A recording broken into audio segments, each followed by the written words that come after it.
Now, one of the most popular things to make in Tinkercad to 3D print in class is a keychain. Now, to make a keychain, there's a couple different ways that we can do this. So I'm going to start where we just have our letters connected.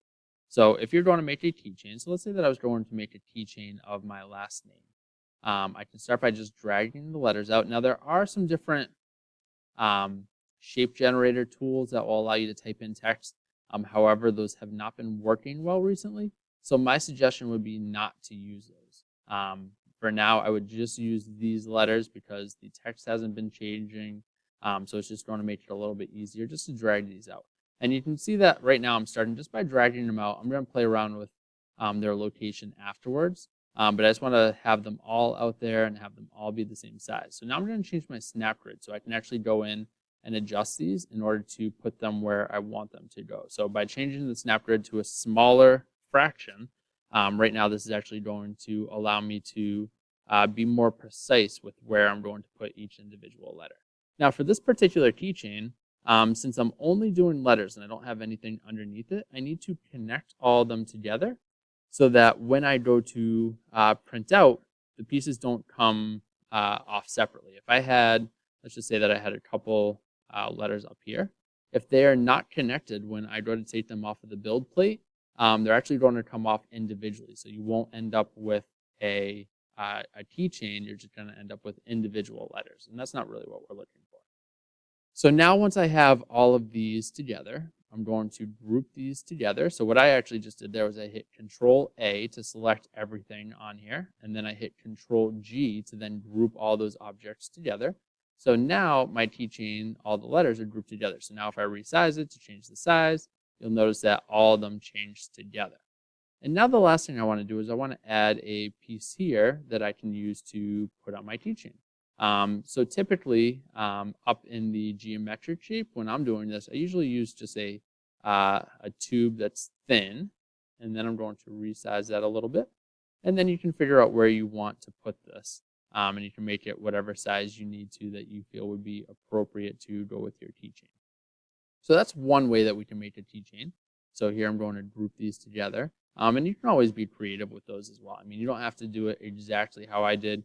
You could even do something like this instead, where maybe we have these pieces together, but instead of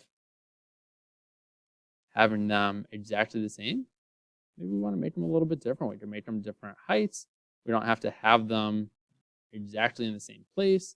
So you can kind of play around with the location of them, play around with being creative with heights and location, things like that. Now, if you want to keep your letters separate for a keychain, that's fine as well. What we can do instead is we're going to take a box and I'm going to drag this out. I'm going to make it thin so that I just have a little base for the bottom of my keychain.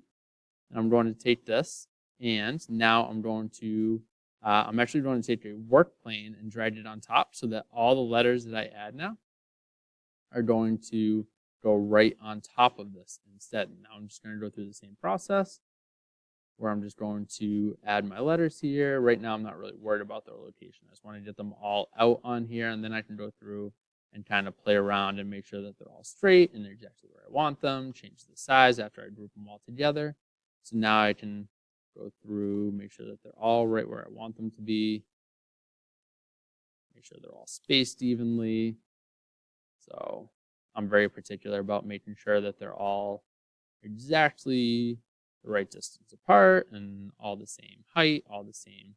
I don't want anything. I don't want an A sitting down here, or I don't want, for this particular keychain, I don't want to have an A up here like this while everything else is exactly the same. So here I can just check my height. So that's 1. So that's about the same. I can also undo so that it just goes right back to where it was. So now I have this, and again, you can play around with all this. I'm going to group this together.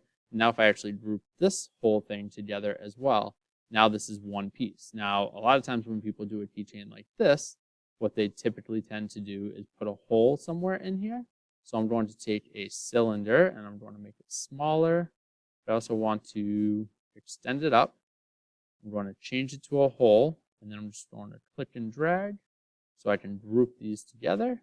And now you can see that I have a hole there so that I can put the key ring or whatever else right through that. So those are a couple ways to be able to make different keychains, and you can always be creative if you find some other shape that you feel that works better. I've seen some people who use shape generators here if they go into community. And I know there's some different shapes within that section. It's not loading right now, but you can go through and there's some different shapes so that you don't necessarily have just a rectangle here. Maybe you have something with some curved sides. You could even use a cylinder and flatten it out and kind of drag it out to create the shape that you want as well. So be creative with it, but those are just a couple ways if you're trying to figure out how to make a keychain that should give you some ideas.